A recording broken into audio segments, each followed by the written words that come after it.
안녕하십니까. 열린마당과 함께하는 금요일 아침입니다. 열린마당 오늘은 건강특강으로 준비했는데요. 네. 5월 가정의 달을 맞아서 특별히 준비한 주제 바로 치매입니다. 우리 사회가 고령화 사회가 되면서 치매 인구가 점점 늘고 있지요. 네. 중앙치매센터 통계에 따르면요, 우리나라 노인 9명 중 1명이 치매라고 합니다. 그런데 주변에 내가 치매에 걸렸다라는 내용을 알리지 않는 경우까지 포함하면 그 숫자가 예상보다 훨씬 더 많아질 것이라는 이야기가 있는데 네. 그래서요, 치매 국가 책임제라는 말이 등장했을 만큼 우리 사회 전체가 그 심각성에 대해서 공감을 하고 있습니다. 하지만 그래도 위로가 되는 건 치매라는 것이 질병과 예방이 관리 가능하다, 그런 질병이라는 거죠. 네, 그렇습니다. 오늘 함께 하시면서 이 치매에 대해서 어떻게 하면 관리할 수 있고 예방할 수 있는지 좋은 정보 얻어가시길 바랍니다. 네. 먼저 패널 두 분과 인사 나누겠습니다. 안녕하세요. 안녕하십니까? 네, 안녕하세요. 예. 혹시 감독님은 네. 주변에 그 치매 환자분에 대한 얘기를 좀 들어보셨나요? 네, 그 이야기만 들었습니다. 저는 직접적으로 경험을 하지는 못했는데요. 네. 주위 사람들의 이야기를 이제 친구들이 이렇게 그 치매 환자가 집안에 있는데 제일 힘든 것이 뭐냐면 그 환자를 놔두고 어떻게 외출을 할 수가 없다라는 것이 가장 큰 그런 어려움이라고 그런 얘기를 하더라고요. 그 지난번에 저희들이 잠깐 치매 테스트를 하지 않았습니까? 네. 그 저는 그거 하면서 뭐 약간 뭐 장난 비슷하게 했지만은 그래도 빨리 두뇌를 돌리는 듯한 느낌을 제가 받았거든요. 그래서 이런 것들을 평소에 좀 더 연습을 하면 좀 좋지 않겠는가, 그런 생각을 해서 앞으로는 좀 더 평소에 좀 그 생각을 좀 해야 되겠다, 이런 생각을 좀 가졌습니다. 아직도 생각난 곳이 바로 테스트 한번 해봅시다. 네네네. 뭐, 1분 예? 안에 저희 네. 장점 10가지를 오, 해보세요. 자, 시작. 잠깐만요. 10가지. 바로 해야 됩니다, 이런 거. 10가지요? 예, 시간 가고 핑계 있습니다. 없이. 장점만? 째깍 핑계 없이. 피부 좋지, 얼굴 이쁘지, 머리카락 좋지, 인간성 좋지, 연기 잘하지, 정이 많지. 5, 4, 3, 어? 2. 끝인가요? 10가지가 잘 안 나오네.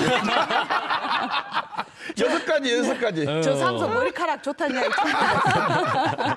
예, 저는 이제 남도 지오그래피를 하다 네. 보니까 네. 치매를 앓고 있는 어머니 아버지들이 가끔 나와요. 네. 근데 어머니 아버지들 그 기억이 다른 건 돈도 다 잊어버리는데 일하는 습은 안 잊고 그걸 하시더라고요. 몸에 익어서. 몸에 익어서 그게 너무 안쓰러웠습니다. 그게 어머니 아버지들 시청자 여러분들 자식들이 용돈 주잖아요.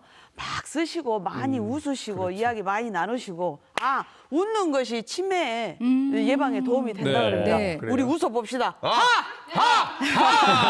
이렇게 웃어야 된다가. 예. 네, 많이 웃으시고요. 네. 또 오늘 저희와 함께 하시면서 치매와 관련된 다양한 정보들 얻어 가시면은 예방하실 수 있고 또 관리하실 수 있을 겁니다. 네. 자, 오늘 1시간 동안 치매와 관련된 다양한 정보를 알려주실 분 소개해 드리겠습니다. 광주광역시 광역치매센터 센터장을 맡고 계신데요. 네. 전남대학교 병원 신경과 김병채 교수님 만나보겠습니다. 여러분 박수로 맞아주십시오. 네, 어서 오세요. 네, 반갑습니다. 자, 저희들이 보통 무서운 질병 이야기를 할 때 암을 가장 먼저 꼽게 되잖아요. 네. 그런데 암보다 더 무서운 것이 치매다라고 말씀하시는 분들도 계시거든요. 네. 어떤 이유에서 그렇습니까? 네, 실제로 65세 이상 노인들 대상으로 설문한 조사에 따르면 가장 두려운 질환이 치매라고 합니다. 그 이유가 치매에 걸리게 되면 인생 동안 자기의 존엄성, 쌓아왔던 기억들이라든가 인간관계라든가 이런 것들이 다 이렇게 잃어버리기 때문에 네. 그리고 최종적으로는 안 보일 여러 가지 증상들을 보이기 때문에 그게 가장 두려운 요소가 아닐까 그렇게 생각을 합니다. 네. 그 교수님 같은 경우에는 이미 고령화 사회를 예상하시고 예전부터 이 치매에 대한 연구를 하셨다고요? 네, 제가 시작할 때가 한 2000년대 초반인데 20년 네, 그때는 치매 환자가 그렇게 많지는 않았습니다. 네. 근데 그때 당시에 선진국, 미국, 일본, 유럽 쪽에서는 노인 인구가 증가함에 따라서 치매 환자가 늘어나고 있었습니다. 네. 그래서 우리나라도 고령화 사회가 빠르게 진행되고 있기 때문에 치매 환자가 늘어날 걸 예측해서 그쪽으로 공부하고 연구하게 됐습니다. 네. 네. 그 막연한 두려움과 무서움을 갖고 있는 치매가 그래도 좀 위로가 되는 것이 네. 관리할 수 있고 예방할 수 있는 질병이다라는 언급을 저희가 초반에 했는데 맞습니까? 예, 맞습니다.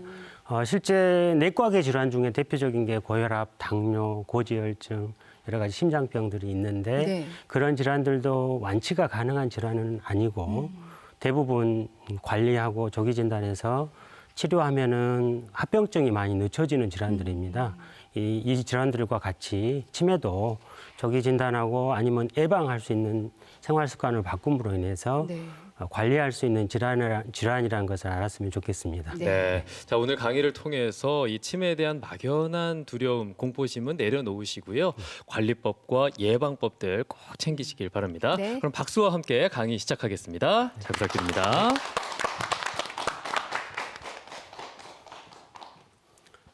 그럼 오늘 1시간 정도 막연한 두려움, 치매를 알고 보면 그렇게 두렵지 않는데 모르고 그냥 심한 증상들만 보게 되면 치매가 굉장히 두려운 질환이라고 알려져 있습니다. 근데 예방이라든가 조기 진단에서 관리할 수 있는 내용들에 대해서 오늘 강의를 시작하도록 하겠습니다. 먼저 패널 분들과 관객들에게 치매에 걸린 날 혹시 상상해 보신 적 있으실까요? 우리 김광동님. 예, 저는 상상하고 싶지 않아서 가능하면 상상을 안 하려고 하는데요. 네네. 그 주위에서 보면은 이 치매를 걸려서 많이 어려움을 겪는 사람들을 보잖아요. 네. 그럼 많이 안타까운데 혹시 내가 나중에 저런 일이 생기면 어떨까 하는 이런 거 생각만 해도 두려워요. 그래서 아예 그냥 내가 어떤 가정하에서라도 치매 걸린다라는 생각을 아예 그냥 안 하려고 머릿속에 지워버리고 있어요. 오히려 그래요? 그냥. 예. 저는 사주를 봤더니 절대 치매 안 걸린대요. 그래서 강력하게 그냥 믿고 있습니다. 절대 걸리지 않을 것이다. 네. 사주가 거기 나와요? 왜냐하면 치매 예방 관리에 중년기 생활 습관이 굉장히 많이 차지하고 있거든요. 그래서 오늘 중년기 생활 습관에 대해서 좀 같이 공부해 보는 시간을 가졌으면 좋겠습니다. 젊은 층에 해당되신 우리 아나운서께서는 네. 혹시 치매에 걸린 나 상상해 보신 적 있으실까요? 솔직히 상상은 안 해봤는데 요즘 뭐 젊은 층에서도 이제 청년 치매라고 할까요? 워낙 많다고 해서 걱정은 많이 됩니다. 네. 그래서 우리가 미리 치매에 걸린나 생각만 해도 두렵고 안 걸리면 좋겠지만 혹시 모르니까 네. 오늘 이 시간에 그 전체적인 흐름에 대해서 한번 살펴보는 시간을 가졌으면 좋겠습니다. 먼저 치매의 정의에 대해서 말씀드리겠습니다. 치매는 일정 기간 동안 정상 생활을 하던 분이 나이 학력에 비해 기억력을 비롯한 인지 기능이 지속적으로 저하돼서 이 인지 기능 장애로 인해서 일상생활에 지장이 초래된 상태를 말합니다. 일상생활이 지장이 초래되지 않고 인지 기능 장애만 있으면 경도 인지 장애이고 일상생활에 문제가 생긴 상태를 치매라고 할 수 있습니다. 인지 기능은 우리 대뇌가 가지고 있는 고유 특징인데 여기에서도 보시다시피 판단력, 기억력, 언어 기능, 시공간 기능, 전두엽 기능 이런 내용들로 포함되어 있습니다. 그래서 인지 기능 이런 인간의 고유의 인지 기능이 손상, 뇌 질환으로 인해서 손상돼서 나타나는 것을 치매라고 정의할 수 있습니다. 그러면 본격적으로 내용을 들어가기 전에 치매 자가 테스트라는 이렇게 14개 항목이 있습니다. 주로 기억력 항목으로 되어 있는데 한번 읽어보시고 1번부터 뭐 기억력에 문제가 있습니까?부터 기억력 저하로 일상생활에 불편을 느끼신 적 있습니까? 친한 사람 이름을 기억하기 어렵습니까? 또 물건 둔 곳을 기억하기 어렵습니까? 이런 내용을 한번 체크를 해보시죠. 몇 개나 되신가요, 혹시? 14개 중에서. 저는 한 3개 되는 것 같아요. 3개요? 네. 2개. 2개요. 그래도 양호하시네요. 저는 1개 정도가 있는 것 같아요. 아, 예. 예. 10년 전보다 약간 기억력이 저하된 거. 네. 그 정도. 그거하고 전화번호 저는 기억을 못 해가지고. 네. 전화번호는 그 요즘에는 입력을 다 그러니까. 해놓지만은 옛날에는 그냥 머릿속에 다 입력을 하고 그냥 툭툭툭 눌러서 썼죠. 그랬죠. 네. 그래서 이 이제 기억 문학 항목이라고 하는데 주로 6개 이상인 경우는 조금 위험 신호가 있다고 합니다. 그래서 치매의 조기 검진을 반드시 해봐야 된다고 합니다. 자가 문진 테스트입니다, 이게. 네. 예, 한번 참고하시라고 가져왔습니다. 치매를 다시 정의하면 다발성 인지장애, 아까 기억장애, 실어증, 실행증, 실인증 이런 게 포함해서 이 인지장애로 인해서 일상생활 오른쪽에 있는 게 일상생활 수행 능력이거든요. 전화 사용, 대중교통 이용, 소지품 관리, 뭐 용돈 관리 이런 것들이 다 일상생활에 해당됩니다. 이것들이 문제가 생기는 경우 기억 인지기능 장애로 이게 같이 있어야지 치매라고 정의할 수가 있겠습니다. 그리고 치매로 이행 단계를 보면 우리 정상인에서 치매로 이렇게 이행되는 과정이 있는데 하루아침에 갑자기 이렇게 나빠지는 건 아니거든요. 물론 이제 뭐 뇌졸중이라든가 뇌 교통사고로 인한 뇌 손상이나 이런 건 하루아침에 나타나지만 대부분 원인 질환을 차지하는 퇴행성 질환들은 정상인에서 주관적 인지 장애로 넘어가고 그다음 단계에 경도 인지 장애, 그다음에 치매 이렇게 됩니다. 그래서 치매는 아까 말했듯이 인지 장애가 있고 이걸로 인해서 일상생활의 문제가 초래된 상태를 말하고 그 전 단계, 치매 전 단계라고 하거든요. 경도 인지 장애는 게 경도 그러면 경하다 그렇게 많이 생각을 해요. 근데 사실은 경도 인지 장애가 치매 전 단계로 생각할 수가 있습니다. 그래서 이 상태는 인지기능 검사를 했는데 객관적으로 인지기능의 문제는 확실히 있습니다. 근데 생활에는 문제가 없는 상태. 그 전 단계가 이제 주관적 인지장애인데 환자는 본인은 3년 전, 10년 전에 기억력이 좀 떨어졌네 이렇게 느끼긴 한데 실제로 인지기능 검사를 해보면 정상으로 나옵니다. 근데 전에는 5년 전에는 여기 주관적 인지장애가 이 이행 단계가 아니다 했는데 연구를 계속 하다 보니까 주관적 인지장애가 경도 인지장애 이전에 나타나는 한 단계에 들어간다 이렇게 지금 보고되고 있습니다. 그래서 실제로 본인이 뭐 3년이나 5년 전에 좀 보다 기억력이 떨어졌다 생각하면 한번 테스트 해보는 것도 좋습니다.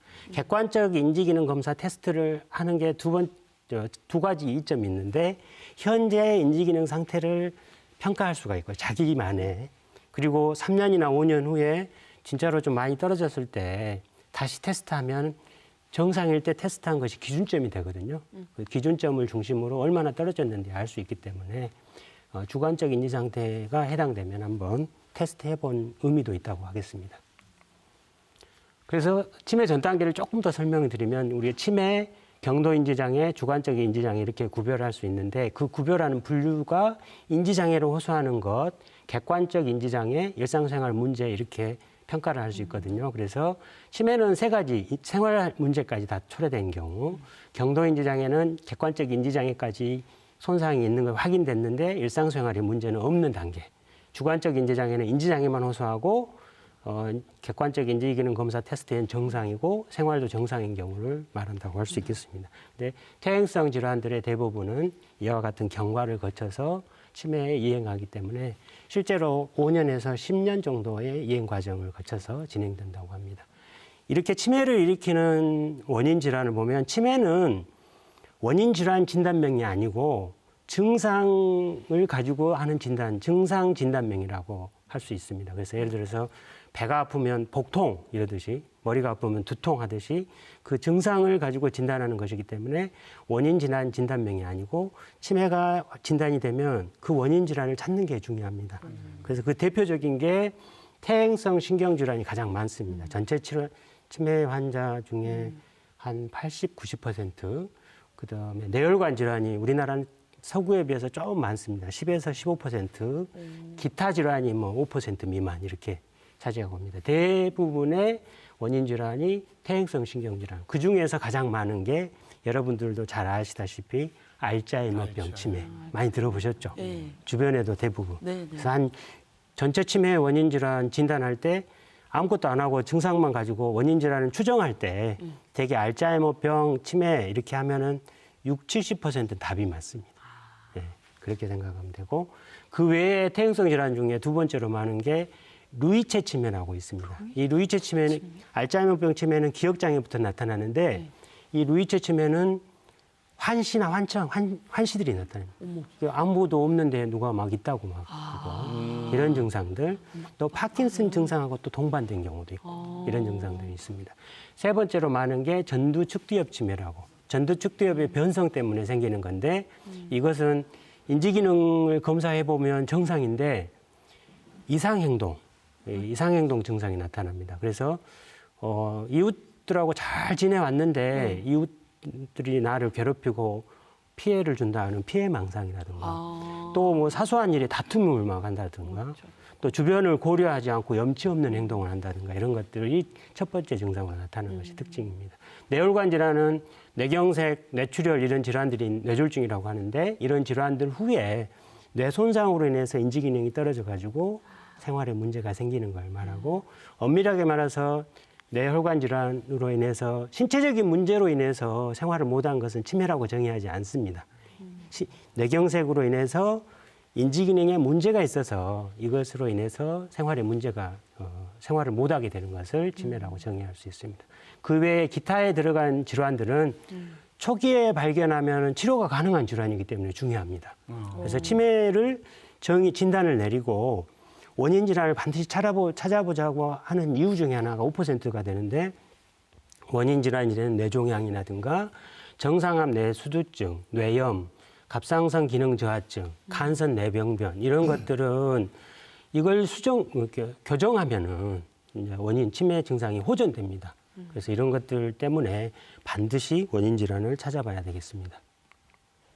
그리고 증상에 따라서 좀 전에 설명을 드렸는데 일으키는 질환들이 알츠하이머병, 혈관성 전두축적 루이체 치매에 따라서 이 질환들이 증상이 다르게 나오는 것은 뇌를 침범하는 영역이 각각 다릅니다. 대뇌를.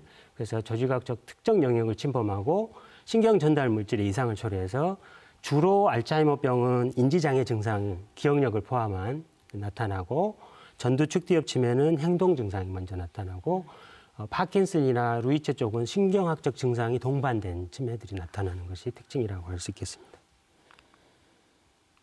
그러면 우리 이제 MC 분께서 치매라 걸리면 치매에 이완되는 기간이 한 몇 년 정도 될 것 같습니까? 치매 진단해서 저기 말기까지 가는 기간이 되게. 생각보다 좀 짧을 것 같다라는 생각이 네네. 들거든요. 한번 찍어보실래요? 2, 3년? 아, 2, 3년. 너무 짧지 않아요? 근데 왜냐하면 그렇게까지 진단을 받기 전에 기간이 저는 좀 길 것 같고 네네. 진단을 받은 순간부터는 굉장히 빠르게 진행되지 않을까라는 네. 생각이 좀 들어서요. 네네. 근데 그 진단을 받고 2, 3년인데 예. 그 2, 3년경에 아까 말씀 중에 그것을 좀 늦추고 약을 먹고 그게 어느 정도 조절이 가능하다고 2, 3년을 안 가게끔 할 수 있다는 그런 건가요? 그러면? 2, 3년이라고 하면 우리가 분류할 때 네. 굉장히 빨리 진행되는 치매로 분류해서 예. 조금 굉장히 우리가 보면은 광우병, 인간 광우병 같은 그런 질환이라든가 염증성 계속 진행되는 염증성 질환이나 이런 것들이 적은 부분을 차지하는 부분이고 네. 퇴행성 질환을 차지하는 아까 알츠하이머병 치매나 루이소체 치매 같은 경우는 너무 적게 그렇군요. 네. 그래서 여기서 보여드린 게 대개 12년 정도로 12년. 진단을 해서 이게 조기 진단 시기에 따라 다릅니다. 좀 진행돼서 오면은 뭐 한 6년, 8년이고 조금 빨리 진단한다면 12년 정도. 그럼 저 같은 생각을 갖고 있는 사람이 그 치매에 대해서 좀 막연한 두려움이나 공포감을 갖고 있다라고 생각을 해도 되겠네요. 그런 것도 있고 말씀하셨듯이 2, 3년으로 보는 경우는 네. 치매 증상이 심한 때 진단을 내렸기 때문에 진단 내리고 말기에 바로 들어간 경우 2, 3년 네. 짧다고 볼 수 있습니다. 그래서 전체적으로 보면 퇴행성 질환 같은 경우 대표적으로 12년, 10년에서 12년으로 보고 저 같은 경우는 초기, 중기, 말기 그러면 3, 3, 3, 그러면 9년에서 4, 4, 4, 12년, 되게 9년에서 12년 정도로 저희들은 보고 있습니다. 그리고 주로 그래서 이제 그 단계별로 보면 초기는 발병 후 진단 내리고 1년에서 3년 사이에 해당되고 여기에서는 주로 이제 알츠하이머병 같은 경우는 기억장애만 나타납니다. 그래서 가족이 치매를 알아차기 시작한 때 그리고 근데 이 환자는 아직은 기억장애로 인해서 생활에 불편함이 있지만 혼자서 지낼 수 있는 단계를 1년, 3년 초기 치매로 할 수 있고요. 중기 치매가 여기서 말씀하셨듯이 2년에서 10년이 대부분 3년에서 6년 정도 이렇게 뭐 4년에서 8년 정도 이렇게 보고 치매일 수 있는데 확실히 알 수 있는 단계. 그 도움 없이는 생활할 수 없는 단계. 그리고 이 시기가 또 중요한 게 여러분들 뭐 TV 드라마나 나오면 치매 환자들이 막 이상행동을 하잖아요. 예. 이것들이 나타나는 시기입니다. 아하. 그래서 이때가 가장 가족들이 괴롭고 힘든 상태. 예, 그렇습니다. 말기는 이제 아까 말씀드렸듯이 이제 마지막 단계 3년, 4년인데 이 단계는 인지 기능이 현저히 다에 저하돼 있고 행동이나 이런 게 신경 증상 심하게 나오고 24시간 다 돌봐줘야 되고 대소변도 못 가리고 이런 단계. 대부분 이제 요즘 국가에서 치매 국가 책임제라고 해서 중증 치매에 해당돼서 이 단계에서는 산정 특례를 해서 국가에서 많은 지원을 하고 있고 그렇습니다. 대부분 요양시설에 지낸다고 할 수 있겠습니다. 그래서 알츠하이머병 치매 증상의 단계별 증상을 보면 일본에 나타났듯이 기억장애. 그래서 저기서 보면 지금 그림에서 서랍에서 중요한 서류도 찾고 또 명절 때 자식들이 와서 용돈을 주고 갔는데 용돈 준 것에 대해서는 기억을 하는데 물건 둔 곳을 잊어요. 맞아요. 그래서 이제 막 서랍 다 열어놓고 뭐 그런 단계. 또 우리가 이제 음식 있잖아요. 음식을 냉장고 관리가 상당히 중요한 인지 기능 중에 하나입니다. 어떤 음식은 하루 이틀 만에 변하는 것이 있고 어떤 음식은 좀 길게 보관해도 되고 있고 그래서 냉장고를 잘 관리해야 되는데 냉장고에서 음식 관리가 안 돼서 좀 냄새도 나고 이런 단계. 잊어버리기 때문에. 또 나중에 보면 또 가스 불 잘 안 꺼서 냄비 태우고 막 그런 것들 그렇습니다. 두 번째 단계가 이제 시공간 장애, 길찾기 장애라고 하거든요. 그래서 특히 자기가 자주 다녔던데 집 앞에서 버스를 내렸는데 자기 집 찾아가는데 좀 시간 많이 걸려서 헤매고 있고 또 운전하신 분들은 초기 같은 경우는 매번 다니던 길인데 그 근처에 가서 헤매고 다니고 그런 증상들이 나타나게 되고 또 다음 언어 장애가 나타나는데 언어 장애에 특히 아까 누구 이름 기억 잘 안 나고 물건 이름 그래서 거시기 그런 거 많이 사용하고 그래요. 우리나라 말들 중에 대표적인 지시대명사인데 참 편리한 것 중에 하나긴 하죠. 거시기 그러면 거시기 가져와 그러면 금방 가져오잖아요. 그런 것들. 그다음에 중기 이후에 이제 말기 쪽으로 가면서 운동 장애가 나타납니다. 보행 장애뿐만 또 이게 음식 삼킬 때 이게 삼킴 장애도 나타나고 그래서 이제 폐렴이 자주 걸리고 그렇게 하고 이제 말기는 이제 와상 상태로 침대에서만 생활하는 이런 단계로 진행합니다. 그러면 치매 위험 인자들이 있습니다. 치매를 걸릴 수 있는 여러 가지 위험 인자들이 있습니다. 대표적으로 쭉 이렇게 나열했는데 슬라이드를 만들 때 이렇게 많은 숫자가 들어가면 안 좋은데 어쩔 수 없이 이렇게 했습니다. 좀 위에서 보면 고령, 고혈압, 심장병, 뇌졸중, 유전적 요인, 가족력, 학력 수준, 술 흡연 이렇게 이런 것들이 대표적인 치매 위험 인자라고 할 수 있겠습니다. 이런 위험 인자라는 것은 이런 것에 노출되면 치매에 걸릴 가능성이 높아진다고 할 수 있겠죠. 그래서 여기 노출 안 되게 관리해야 되는 것이죠. 그래서 중년기 특히 뭐 우리가 90세로 보면은 30, 40하면 90인데 30대 이후부터의 중년기라고 하는데 중년기 때 관리해야 될 질환들이 이렇게 많이 있습니다. 특히 유전적 요인이나 가족력 이런 것들을 어떻게 우리가 할 수가 없어요. 근데 뭐 고혈압이라든가 당뇨, 술 흡연 이런 것들 우리가 관리할 수 있잖아요. 그래서 이게 예방이 가능한 질환이라고 할 수 있습니다. 그리고 또 아까 맨 위에다 고령이라고 썼잖아요. 예. 그 이유가 있습니다. 아까 제가 이제 서두에 뭐 2000년 초반부터 제가 이제 이쪽 치매 질환에 대해서 연구를 하기 시작한 계기가 우리나라 사회 인구 구조가 바뀌게 될 거라고 예측을 하고 그랬는데 우리나라 보면은 통계에서 지금 이미 2017년에 65세 이상 인구가 14%에 다다려서 고령 사회가 됐습니다. 근데 지금 25년이면 2년 후잖아요. 20% 이상을 초고령 사회라고 해요. 근데 이게 지금 왜 중요하냐면 OECD 평균 증가율이 이렇게 되는데 우리 증가율이 이렇게 급격하게 올라가고 있죠.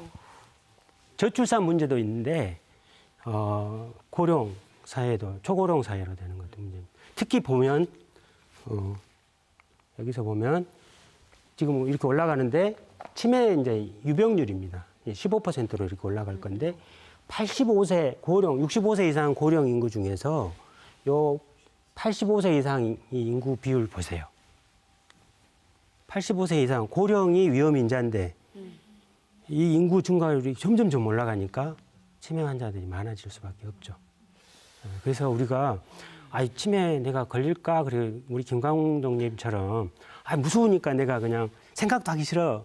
그러면 안 된다고 생각합니다. 특히 중년기부터 이런 것들을 잘 알고 관리해야 되지 않을까 그렇게 생각을 합니다.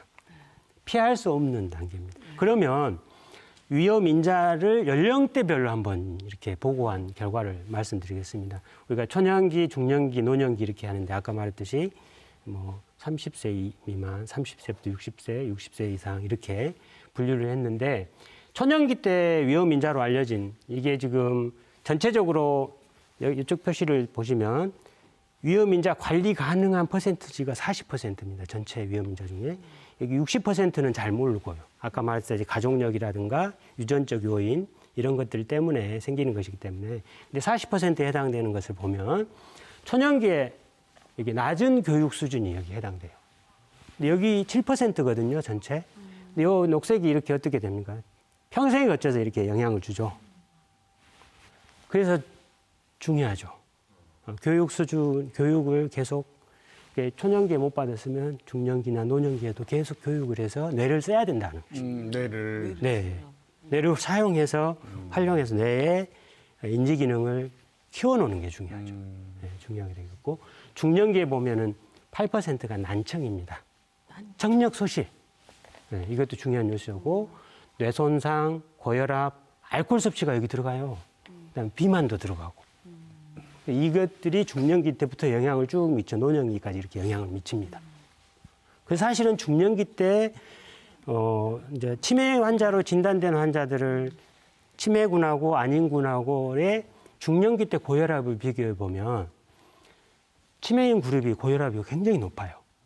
근데 실제로 노년기 치매 환자 진단 당시에 치매군하고 아닌군하고 고혈압을 비교하면 차이가 별로 없습니다. 중년기 때 이렇게 위험 인자들이 굉장히 중요하다고 할 수 있겠고 혹시 난청, 귀가 잘 안 들리거나 그러면 그냥 지나가지 마시고 요즘은 여러 가지 보청기라든가 또 청력을 올릴 수 있는 그런 여러 가지 시술들이 있거든요. 그래서 관심을 가지고 나이 들으니까 그냥 잘 안 들릴 거야 그렇게 하지 마시고요. 이것들이 우리가 정보를 수집할 때 대뇌로 정보가 들어갈 때 시각으로 들어간 것이 있고 또 청각으로 해서 들어간 것이 있거든요. 그래서 이런 것들이 정보가 줄어들면 뇌가 일을 안 합니다. 그리고 위축이 됩니다. 이렇게 이런 것들을 정보를 줄 수 있는 게 그래서 이런 위험 인자들을 잘 관리하는 게 중요하고 노년기 때는 흡연이 5%가 돼요. 물론 젊었을 때도 흡연이 다른 질환, 폐암이라든가 뇌졸중의 위험 인자이기 때문에 중년기 때도 중요한데 치매에 있어서는 흡연이 노년기에 해당됩니다. 그래서 완전히 끊어야 돼요. 그래서 한갑 피우던 분이 한 개피, 두 개피 피운다고 식후 연초는 불로장생 막 그러잖아요. 그거 좀 없어졌으면 좋겠습니다. 그거 한 개피 계속 피우고 있으면 이게 계속 위험 인자를 처리하게 돼요. 그리고 우울증. 우울증이 치매의 위험 인자에 해당되고 사회적인 고립. 혼자서나 살 거야. 이런 거. 그다음에 운동 부족도 중요합니다. 우리 김 감독님은 제가 항상 우리 외래 환자 오면 오리궁둥이 생각나요. 그게 중요한데 엉덩이 근육하고 허벅지 근육이 뇌 용량하고 비례하다거든요. 그 연세 드신 분들이 엉덩이 허벅지 근육부터 빠집니다. 빠지죠. 그래서 줄구장창 걷기만 하거든요. 근데 그건 아니에요. 걷는 운동은 유산소 운동인데 허벅지, 엉덩이 근육 운동을 해서 이 근육을 키워야 됩니다. 그래서 항상 김 감독님 오리궁둥이 생각해서 근육을 키우십시오. 제가 그렇게 합니다. 인용하셔도 되죠? 키우세요. 네. 저작권에 관련 없죠? 예. 네, 저작권 없습니다. 그렇게 하고 이게 최근에 들어간 게 공기오염에 들어갑니다. 미세먼지. 공기오염. 예, 공기오염도 여기서 2%나 차지하고 있어요. 그래서 미세먼지 많을 때는 마스크 쓰고 활동하시고 당뇨병도 여기에 해당됩니다. 그래서 연령대별로 자기에 해당된 우리 좀 MC 같은 경우는 어디에 해당되는지는 제가 잘 모르겠습니다만은 이렇게 잘 보시고 치매 예방 관리에 신경 쓰시기 바랍니다. 치매 치료는 치료라고 표현하기 좀 어렵습니다만 관리라고 저는 많이 씁니다. 그래서 중요 순서는 화면에 보시다시피 예방, 조기 진단, 치료 관리 이렇게 해당됩니다. 발생하기 전에 예방하는 게 중요하겠죠. 그래서 말씀드렸던 위험인자 관리가 최고 중요하겠습니다. 그 치매 그리고 그 다음으로 중요한 게 조기 진단이거든요. 그래서 치매를 치료하지 않고 그러면 이렇게 시간이 지남에 따라서 인지기능 저하가 이렇게 분홍색 글씨로 주황색이죠. 이렇게 나빠집니다. 근데 조기 진단을 하게 되면 지금 현재 치료 약물들은 증상을 완화시키는 약물입니다. 그래서 이와 같이 늦추게 되는 거고 현재 약물이 개발되고 있는 이 색깔로 재는 거요.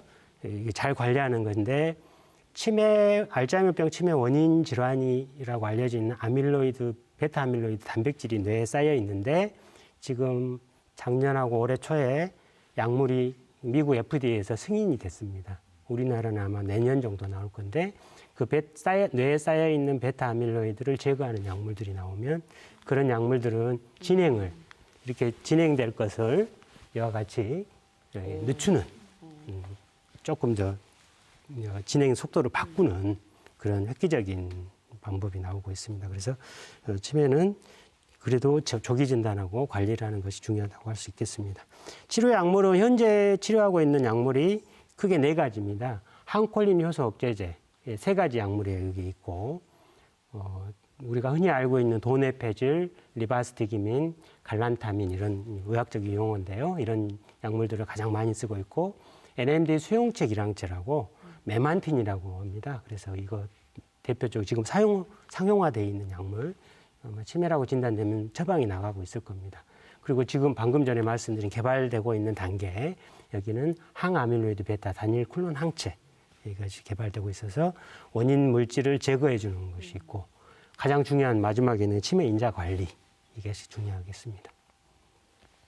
그리고 방금 말씀드렸듯이 전체적인 예방이 위험인자 관리라고 하면 라이프 사이클 인생 그 주기별로 보면은 초년기, 중년기, 말년, 노년기에 따라서 인자 관리가 중요하다고 하겠습니다. 혹시 뭐 우리 중년기에 해당된 우리 김 감독님이 중년기에 해당되시죠? 네, 네. 혹시 여기 혹시 해당된 거 있나요? 중년기에 저는 그 고혈압하고 네. 술, 네. 비만. 비만도 인정하신가요? 비만도 인정합니다. 우리 정은아 아나운서는 초년기 고학력이니까 뭐 위험인자 하나 피했습니까? 네. 중년기는 아니시고요. 아무것도 없습니다. 이렇게 관리를 잘 하셔서 하면은 좋을 것 같습니다. 중년기 돼봐야죠. 이제. 네. 아니 이미 뭐 비만은 아니고 네. 술은 좋아하지 않고 때문에 고혈압은 아니고요. 네. 귀가 너무 잘 들려서 너무 예민해서 잠을 못 잘 정도고 네. 이렇게 말을 하는 거 보니까 뇌 손상은 아닌 것 같고요. 아닌 것 같고. 네. 그래서 저는 10년 전에 건강을 저축하라고 그렇게 표현합니다. 10년 후에 건강하게 살려면 자기가 건강 관리를 철저히 해서 10년 이제 앞으로 자기 시점에서 10년 후에 건강한다. 운동도 열심히 하시고 이런 위험인자들 관리도 잘 하시고 그러면 좋을 것 같습니다. 네. 그 치매 위험 요인들이 과연 얼마나 이렇게 올리는가 구체적으로 표시를 한 거예요. 예를 들면 음주 같은 경우는 봐보면 2.6배나 높입니다. 이건 우리가 교정 가능하잖아요. 음주도 용량에 따라서 좀 차이가 있나요? 그렇습니다. 네. 아니 그게 중요할 것 같아요. 우리 아주 음주하는 중요하죠. 것과 예. 또 과도하게 하는 사람들이 있잖아요. 네네네. 이게 그거의 차이가 좀 있지 않을까? 저건 어느 정도 기준인가요? 그래서 요게 지금 우리나라는 술을 드시기 시작하면 많지 않은 게 네. 술을 마신다고 인식이 돼 있잖아요. 그게 진짜 안 좋은 겁니다. 프랑스 독트린이라는 표현을 쓰거든요. 프랑스의 와인이 유명하고 네. 술을 대부분 많이 마시잖아요. 근데 프랑스인들이 의외로 치매 유병률이 낮아요. 그 이유가 적정 용량이 한 잔. 가볍게 한 잔. 한두 잔 네, 정도. 한 잔이라고 표현하면 두 잔으로 두 잔? 올라가고 그러긴 한데 이제 저희가 표현할 때는 한두 잔. 그러니까 어떤 술이든지 전용잔에 한두 잔. 네네네. 그게 소주는 소주잔, 와인은 와인잔. 우리 김한별 아나운서가 역시 똑똑하시고 네네. 네, 한두 잔. 네네. 와인은 와인 한두 잔, 맥주도 한두 잔 이렇게 생각하고 있습니다. 그 외에 뇌손상, 비만 이런 것들은 의외로 상당히 위험률이 높습니다. 네. 그리고 예방 수칙은 3가지 권하는 것이 3권. 일주일에 3번 운동. 지금 제가 유염인자 관리할 때 말씀드린 거고 생선과 채소를 골고루 먹고 부지런히 입고 쓰고 대뇌를 하고 금해야 될 것이 술, 담배, 머리 다치지 않는 뇌 손상. 행할 것이 혈압, 혈당 조절, 가족, 친구 만남, 사회활동 열심히 하는 거예요. 혼자 사는 건 안 좋아요. 네. 그리고 매년 조기 검진하는 게 중요하고 이런 것이 있습니다. 대한치매학회에서 진인사 대천명을 가지고 치매 예방 홍보를 하는 거 있습니다. 그래서 이 진땀나게 운동하고 김강도 사정없이 담배 끊고 네, 사회활동 열심히 하고 대뇌 활동 열심히 하고 술 마시지 말고 제가 요 말을 못 하겠습니다. 명이 긴 식사를 하자. 이렇게. 진인사 대천명. 제가 마지막에 퀴즈 나갈 겁니다. 네. 그리고 진 하면 아까 말씀드렸듯이 70세 미만 나이에 맞춰서 자기 신체 조건에 맞춰서 하셔야 돼요. 70세 이전에는 좀 땀나게 열심히 하고 70세 이후에는 자기에 잘 맞춰서 무리하지 말고 넘어지면 또 큰 일 생기잖아요. 그렇게 하고요. 담배는 진짜로 한 갑 피웠던 사람이 한두 개 계속 피우면 안 됩니다. 인정선생님이 끊어야 되고요. 그다음에 사회활동, 아까 말했듯이 노인정, 노인대학 이런 거 열심히 하고 대뇌를 많이 써야 됩니다. 수동적인 대뇌 활동보다는 바둑이라든가 신문 읽기, 책 읽기, 새로운 언어를 배우는 게 그렇게 좋다고 합니다. 이런 것들 하고 그다음에 술을 많이 마시면 안 되고요. 명이 긴 식사, 야채라든가 등푸른 생선, 견과류 이런 것들, 다시마 같은 해조류 이런 것이 좋다고 합니다. 치매를 예방하는 운동이 있는데 혹시 알고 있으실까요? 이게 치매를 예방하는 운동, 걷기 운동도 있고요. 그래서 중앙치매센터에서 표로 이렇게 간단하게 할 수 있는 집에서 할 수 있는 뇌신경이 분포되어 있는 것을 자극하는 운동이거든요. 네, 그래서 이렇게 이마 4번씩 이마 두드르기, 이렇게 볼 두드르기 한 번씩 해보시죠. 그다음에 입술 두드르기, 그다음에 턱 두드르기 이렇게 이게 뇌신경 분포를 자극하는 겁니다. 뇌신경 그래요. 4번씩 2차례 한다는데 더 해도 좋고요. 네, 이거 있고. 교수님 왜 근데 머리 두드리기는 없나요? 얼굴만 두드리고 머리 두드리기는 왜 없나요? 머리 쪽은 경추에서 나오는 신경이 지배합니다. 뇌신경이 아니고. 네. 뇌신경이 지배하는 부위를 자극하는 거예요. 또 얼굴을 자주 문대고 두드리고 만지고 해야 네네. 좋다는 얘기네요. 네네, 그렇습니다. 저는 사실은 아침에 목욕탕에 가면은 이렇게 얼굴을 찬물로 해가지고 한 500번씩을 문대거든요. 이렇게. 그 굉장히 자극하는 운동이죠. 그거는 꼭 해요. 네. 두드리지는 않는데 네네. 문대고 계속 이렇게 문대고 이렇게요. 따뜻한 물보다는 찬물이 더 찬물, 자극적이에요. 네, 찬물. 더 중요합니다.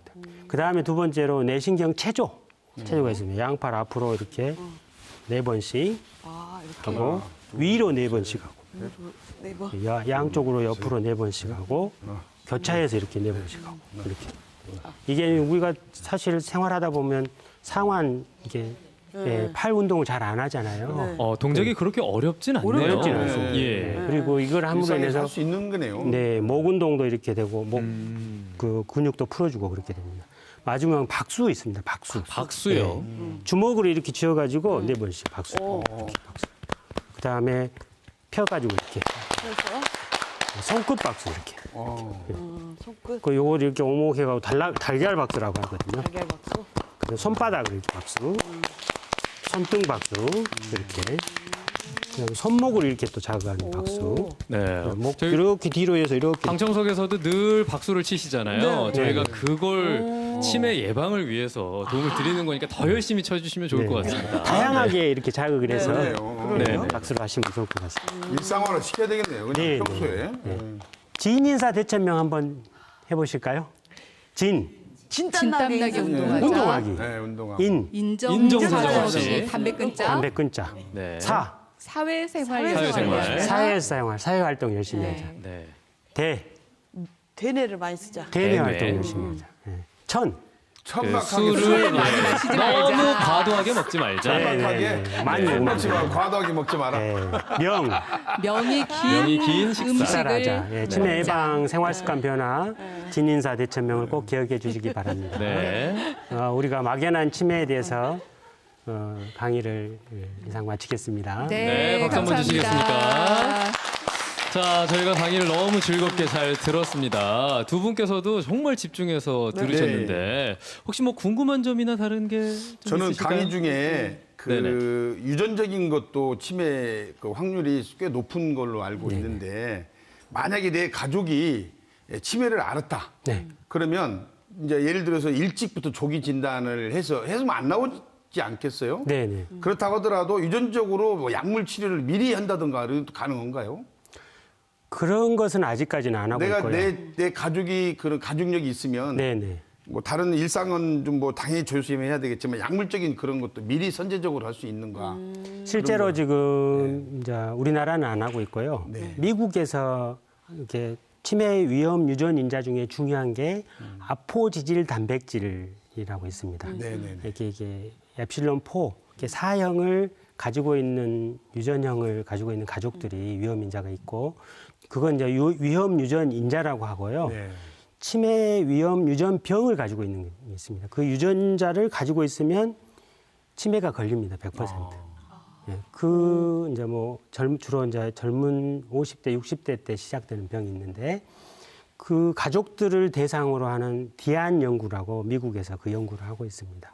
근데 그런 경우는 베타 아밀로이드가 뇌에 침착돼 있는지 아밀로이드 펫 사진을 찍든지 뇌촉색 검사를 해서 그게 양성이 나오면 이제 침착돼 있기 때문에 제거하는 아까 말씀드린 약물을 제거 약물을. 네, 증상은 없는데 인지 기능도 문제가 없는데 그런 분들 대상으로 임상 시험은 하고 있습니다. 근데 우리나라는 아직 현실적으로 그렇게는 하지 않고 있습니다. 이게 헷갈리는 게 치매 위험 유전 인자하고 유전병하고 헷갈립니다. 위험 유전 인자는 그 유전 인자를 가지고 있어도 안 걸릴 수도 있고, 근데 다만 걸릴 가능성이 높은 걸 위험 유전 인자라고 하고요. 유전병은 그 위험 유전 인자를 가지고 있으면 치매가 걸리거든요.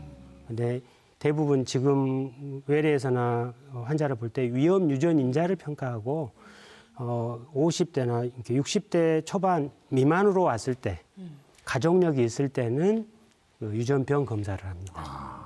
네. 저는 이제 쓸데없이 아까 사주 이야기를 해가지고 너무 부끄럽습니다. 절대 이런 거는 없고 네, 네. 저도 이제 중년기에 이제 들어가서 만약에 진인사 대천명을 열심히 했어요. 네, 네. 각 해가지고 그러면은 치매를 늦출 수 있는 퍼센트지가 아하. 얼마나 될까요? 이렇게. 그래서 아까 위험 인자들 전체 100%로 보면 네. 40%는 우리가 관리 가능해서 예방할 수 있어요. 40%. 예, 60%는 우리가 아직 미개척 분야 모르고 가족력이 있거나 뭐 그런 것들이고 이게 40%에 해당되니까 굉장히 많이 조절 가능하겠죠. 조절이 가능하구나. 네. 그렇게 생각합니다. 아까 그리고 그 말씀은 농담인지 다 합니다. 저는 진담인 줄 알았어요. 그렇습니까? 아니, 어디 가든 그렇게 이야기하긴 말을 하더라고요. 그렇게 하는 거예요. 네, 하긴 그런 하더라고요. 마음가짐으로 살면 좋죠. 나는 네, 알겠어요. 건강하고 몸 건강, 마음 건강을 잘 네. 챙기니까 네. 치매에 걸리지 않을 것이다. 막연한 두려움 없이 그렇게 사시면 좋겠죠. 네. 자, 그리고 오늘 이 시간을 통해서 교수님께서 꼭 알리고 싶은 사업을 갖고 나오셨는데 네, 네. 그 내용이 치매 안심센터에서 하는 기억력 검사가 있는데 어떤 내용입니까? 네, 아까 저희들이 이제 증상을 분류할 때 네. 치매 정상, 경도 인지 장애, 치매 이렇게 진단을 하잖아요. 근데 네. 거기에 그 검사를 할 때 가장 단계를 평가할 때 가장 중요한 게 객관적 인지 기능 평가입니다. 신경 인지 기능 평가라고 하는데 그런 그 평가를 해서 치매 안심센터에서 조기 진단을 하는데 노력하고 있습니다. 그래서 혹시 본인이 좀 의심스럽거나 걱정이 있으면 치매 안심센터를 방문하셔서 상담을 하시면 좋을 것 같습니다. 네. 자, 그리고 그 치매 극복 전국 걷기 행사도 네. 곧 열리죠. 네네. 5월 달에 지금 시행하고 있는데요. 네. 처음에는 이제 한 곳에만 정해가지고 그쪽에서 행사를 했습니다. 광주광역시에서. 근데 자기가 살고 있는 주거지에서 걷기 좋은 장소를 발굴도 하고 또 바로 집 앞에 그 걷는 코스를 하면 좋잖아요. 그래서 각 구별 치매 안심센터에서 5월달 내에 치매 극복 걷기 운동을 하고 있습니다. 그래서 그 행사에 참여하시면 걷기 좋은 코스라든가 이런 것들이 홍보해주고 이렇게 치매 예방 활동도 하고 있으니까 네. 꼭 적극적으로 참여하시길 바랍니다. 네. 진인사 대천명 가운데 진을 할 수 있겠네요. 진땀나게 운동하는. 땀나게 운동을. 네.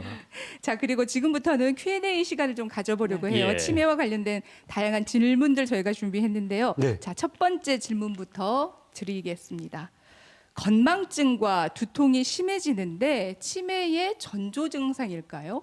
어떤가요, 교수님? 걱정스러울 수 있죠. 네. 그래요.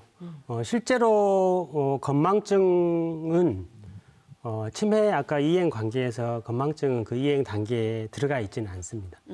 그래서 예를 들면 건망증의 카테고리는 한 번에 동시에 여러 가지를 일을 하기 때문에 음식 만들다가 전화 받고 전화기를 냉장고에 넣어놓는데 음식 만든 생각 때문에 전화기 어디다 둔지 모르는 그런. 그래서 실제로는 건망증은 치매 이행 단계가 아닌 집중력 문제라고 합니다. 하나의 한 가지 일만 생각하면 건망증이 심한 분들은 동시에 막 생각하는 게 멀티태스킹이 그렇게 꼭 대뇌에는 좋지는 않은 것 같습니다. 그러니까 한 가지 일 하고 정리하면 될 것.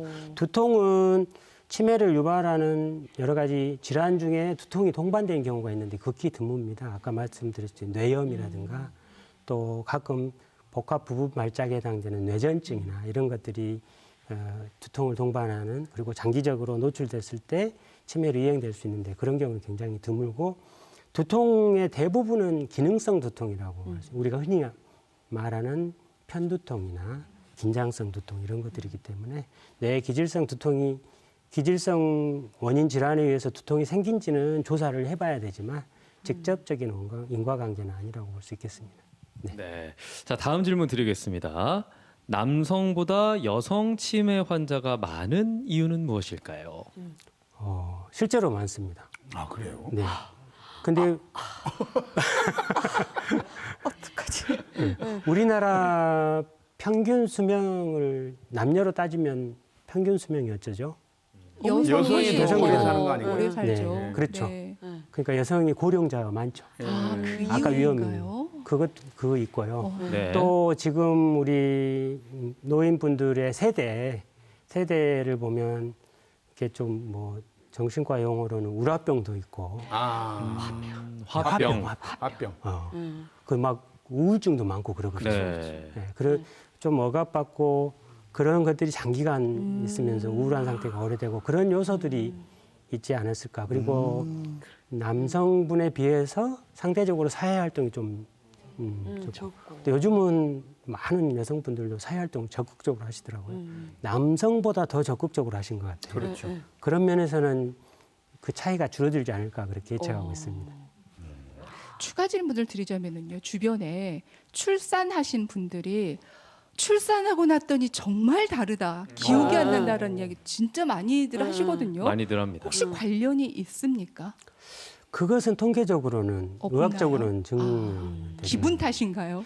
근데 그 출산하고 관련된 네. 이제 그게 이제 만성 스트레스가 관련되거든요. 우리가 어떤 스트레스 상황이 적당한 스트레스는 긴장을 초래해서 일의 효율성을 올리는데 만성 스트레스에 들어가면 이게 장기적으로 가다 보면 우울증도 산후 우울증 이런 것들이 빠지고 그렇기 때문에 네. 아마 그런 만성 스트레스가 기억력을 좀 떨치지 않을까.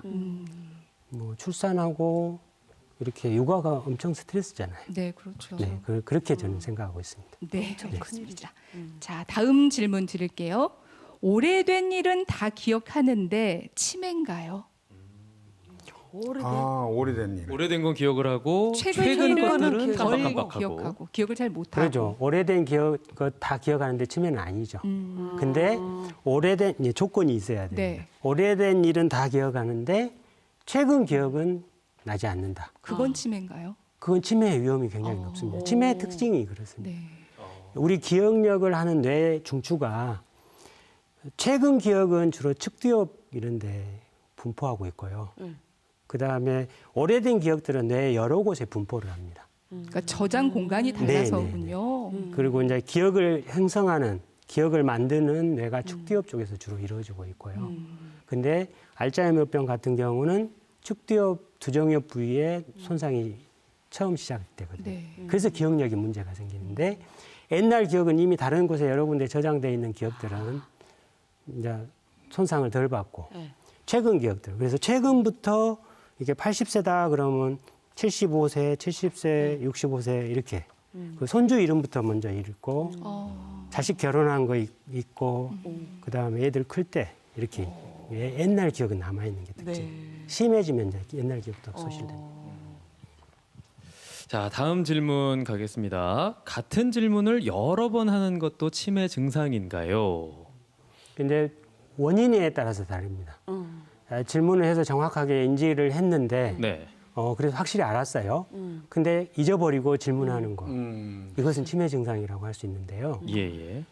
잘 못 듣는 분들 있잖아요. 청력이 네. 잘 안 듣고 또 이렇게 청취를 들었을 때 이해를 못 할 수도 이해를 있어요. 못 그렇죠. 이해가 안 돼요. 네. 그걸 좀 구별해야 됩니다. 근데 청력 소실이 있는지 없는지 잘못 듣고 그런지를 반드시 감별해서 네. 같은 질문 여러 번 하는 것이 치매의 특징 중에 하나입니다. 네.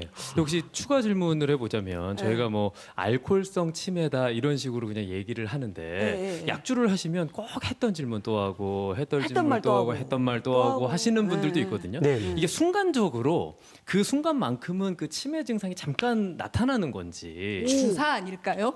이게 저희는 주사라고 얘기를 하는데 순간적으로 비슷한 식으로 뭐 뇌가 마비가 된다든지 치매와 비슷한 현상일지 그게 좀 궁금해서요. 우리가 술을 마시면요. 네. 술이 빨리 흡수돼서 네. 혈액으로 들어가서 간으로 간다면 가장 많이 영향을 준 인체 장기가 네. 뇌입니다. 예. 뇌 중에서 우리가 교육을 통해서 발달된 뇌가 뇌 중에서 전두엽이거든요. 전두엽에 가장 영향을 많이 줍니다. 네. 예.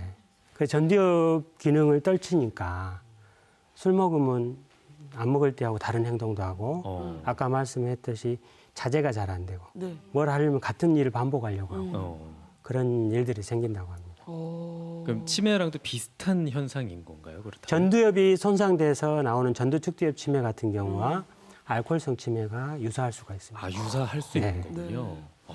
술은 굉장히 안 좋은, 뇌에는 안 좋은 것입니다. 네. 자, 그래서 한두 잔 정도가 적당하다라는 네, 네. 말씀이시고 다음 질문 드리겠습니다. 디지털 치매는 무엇인가요? 네, 요즘 많이 하는 치매라고. 표현 네. 중에 그렇죠. 하나죠. 네, 네. 그러니까 예를 들면은 전화번호를 예전에는 다 외웠었는데 외웠는데 요즘은 많이 검색하니까 네. 외우질 않잖아요. 못 외우는 그런 것 식으로. 길도 다 찾아갔었는데 내비로. 내비게이션을 내비게이션 통해서 따라가고. 가니까 모르게 되고. 인체 장기 중에서 가장 효율성이 높은 장기가 뇌입니다. 그래서 뇌의 특징은 좋게 말하면 효율성이 높고 조금 나쁜 쪽으로 말하면 게으르다고 표현하거든요. 그래서 쓸데없는 효율성이 떨어진 일은 잘 안 하려고 하려고. 합니다. 그래서 예를 들어서 옛날에는 수첩에다가 전화를 다 적었죠. 적었어요. 네. 근데 수첩에 적은 전화를 다 찾아서 보고 전화하려고 하면 뇌에서 일을 많이 해야 됩니다.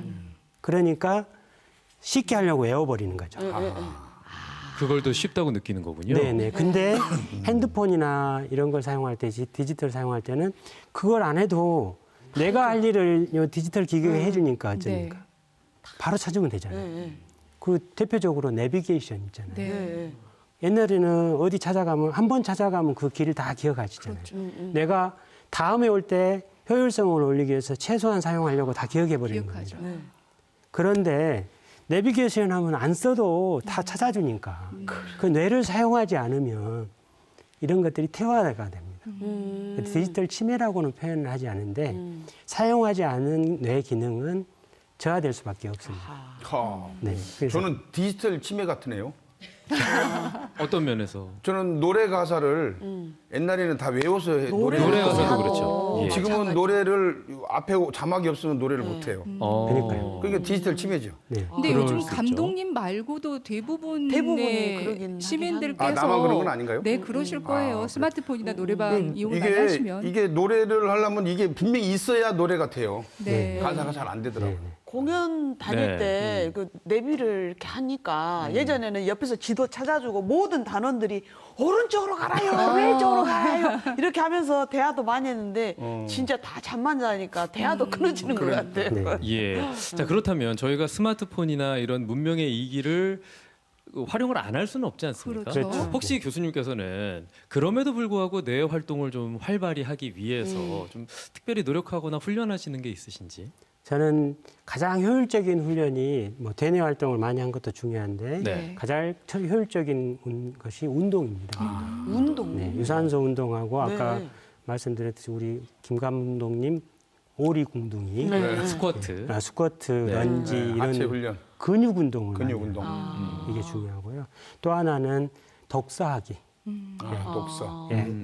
TV 시청 우리가 이제 TV이긴 하지만 TV 네네. 시청보다는 독서.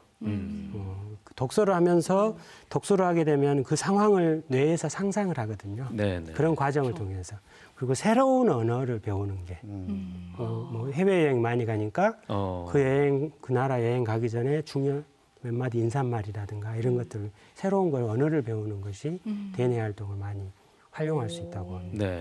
교수님 그러면 이런 건 어떤가요? 내 뇌를 조금 더 편하게 장소, 시간 상관없이 운동할 수 있게 하는 방법 중에 어르신들께서 동양화 많이 하시잖아요. 아, 그림이 많으니까 시각적인 정보, 때릴 그림 때 맞추는 나는 거요? 소리, 아, 청각적인 네네. 정보 도움이 될까요? 그래서 그걸 질문을 하거든요. 네. 그래서 그거 할 때 즐겁게 하면 된다고. 네. 즐겁게 하면 되는데 나중에 다툼이 생길 수 있으니까요. 스트레스 받고 네. 인간관계가 스트레스 받으면 깨지는 네. 그렇게 하지 말고 밑장 빼면 안 즐겁게 된다. 하고 그러면 사회 활동이 늘어나죠. 또 웃어서 좋은 호르몬이 뇌에 많이 나오죠. 네. 또 이제 뭐 앉아서 하긴 하지만 너무 장시간 하는 건 좋지 않지만 네. 팔 운동이 되잖아요. 그것들을 하니까 네. 긍정적인 효과라고는 볼 수 있겠습니다. 네. 내기 예. 말고 놀이로만 놀이로. 하시는 거죠. 나쁘지만은 않다. 스트레스 자기 안 된다. 스트레스를 감당할 정도의 놀이만. 네. 놀이로. 알겠습니다. 자, 다음 질문 드리겠습니다. 치매의 초기 증상 중에서 혹시 피부병과 헷갈리는 증상이 있나요? 조금 엉뚱한 질문일 수도 예. 있는데요. 지금 현재 많이 나오는 질환 중에는 크게 관련성은 없긴 합니다. 네. 근데 피부학적하고 뇌 신경학적으로 같이 관련을 지어보면 뇌의 노화도 동반되듯이 피부의 노화도 동반됩니다. 근데 그게 꼭 일치되지는 않습니다. 그러니까 피부의 노화는 햇볕에 노출되는 시간 양하고 그런 것들이 중요하기 때문에 네. 크게 연관성 없고 이제 혹시나 질환하고 관련된다고 하면 지금은 많이 없어졌습니다만은 이전에 치료가 없었을 때는 신경 매독 같은 경우는 뇌도 침범하고 피부도 증상이 나타나는 질환들이 있습니다. 근데 최근에는 거의 원인이 없어졌다고 할 수 있겠습니다. 네. 자, 다음 질문 드리죠. 이가 아프거나 골절을 당해도 치매가 올 수 있나요? 가끔씩 이렇게 저희들이 넘어져서 고관절 골절이 되잖아요. 그래서 이제 입원하면 고관절 골절이라는 큰 수술을 해야 되거든요. 네. 그러면 갑자기 정상이었던 분이 입원해갖고 수술하거나 막 이럴 때 선망이 생겨서. 네. 근데 선망은 엄밀하게 말하면 치매 증상은 아닙니다. 근데 선망이 있으면 저 같은 경우는 3개월에서 6개월 다 좋아지고 내과적이나 외과적 수술 이런 것들이 다 좋아지고 나서도 인지기능에 문제가 있으면 그건 조사를 해봐야 된다고 할 수 있습니다. 근데 어떻게 보면 이가 아프거나 골절을 당하고 그런 건 상당히 큰 통증을 유발하거든요. 그 통증으로 인해서 여러 가지 진통제라든가 이런 약물들을 쓰게 됩니다. 그럼 그런 약물에 의해서 인지기능이 일시적으로 저하할 수 있습니다. 그것하고 연관성도 생각해 봐야 됩니다. 네. 자, 다음 질문 드리겠습니다. 치매에 걸리면 왜 식탐이 심해지나요? 저희가 뭐 영화나 드라마에서도 네. 정말 많이 그런 거, 나와요. 본 적이 있거든요. 네. 글쎄요, 이제 저희들은 크게 이제 두 가지로 설명을 할 수가 있겠는데요. 식사를 했는지를 잊어버리면 네. 식사를 했는지 여부. 밥 먹었는데 한 1시간이라는 식사 안 한 것 같거든요. 네네. 그래서 밥을 주라고 하죠. 그래서 저 같은 경우는 이렇게 밥을 먹었던 흔적을 좀 남겨두라고 합니다. 뭐 반찬 그대로 조금 먹었다 하고 뭐 식사하셨잖아요라고 하게끔. 두 번째 요소는 아까 전두축두엽 치매라고 자기를 통제하고 관리하고 그런 뇌 부위가 전두엽이거든요. 그러니까 전두엽이 먼저 손상된 치매가 전두축두엽 변성에 의한 치매가 있습니다. 그런 경우는 식탐이 많아질 수 있습니다. 자기가 통제하고 조절해야 되는데 그걸 못하기 때문에 그럴 수 있습니다. 네, 자 저희 질문까지 만나봤습니다. 자 수고 많으셨습니다. 저희 무대 위로 앞으로 다시 좀 모시도록 모시겠습니다. 하겠습니다. 박수 한번 주시겠습니까? 네. 자 저희가 질문까지 만나봤고요. 두 분도 굉장히 열심히 들으셨는지 오늘 어떠셨는지. 글쎄, 저는 처음에 이야기할 때 상상하기 싫어서 그냥 아예 생각은 안 한다고 그랬는데 아까 말씀하신 대로 그것은 안 된다. 미리 예방하고 관리를 하는 것이 중요하다는 얘기를 상당히 깊이 들었습니다 오늘. 네. 저는 암 하면은 이제 무서워서 여러 가지 예방을 하는데 또 병으로 이렇게 인식을 하잖아요. 보호자들도. 근데 이제 치매 같은 경우는 왜 엄마 예전처럼 안 해? 뭐 이렇게 좀 받아들이는 걸 병으로 질환으로 이렇게 받아들이게 돼서 좀 개념이 좀 바뀌었어요. 네. 예. 네. 교수님은 오늘 어떠셨나요? 오늘 참 이렇게 유익한 시간이 된 것 같습니다. 치매에 대해서 잘못된 인식도 좀 바꿀 수 있는 계기가 됐고 네. 또 이 방송을 보고 계신 여러 시청자분들이 초년기, 중년기, 말년기의 위험인자 관리를 잘함으로 인해서 네. 치매 유병률이 좀이라도 줄어들었으면 하는 그런 소중한 시간이었으면 좋겠습니다. 예. 네. 자, 오늘 전남대학교 신경과 김병재 교수님과 함께 치매에 관한 다양한 말씀 함께 나눠봤습니다. 오늘 말씀 고맙습니다. 고맙습니다. 네, 자리로 모시겠습니다. 자, 열린마당 오늘은 치매 특강으로 함께 했는데요. 저희가 앞서 말씀드린 것처럼 진단, 치료, 제때 하면은 늦출 수 있으니까요. 우리 주변에 계시는 어르신들 그리고 부모님 건강도 다시 한번 잘 살펴봐야겠다 생각이 듭니다. 네, 열린마당 저희가 준비한 소식은 여기까지입니다. 저희는 다음 시간에 다시 찾아오겠습니다. 여러분 고맙습니다. 고맙습니다.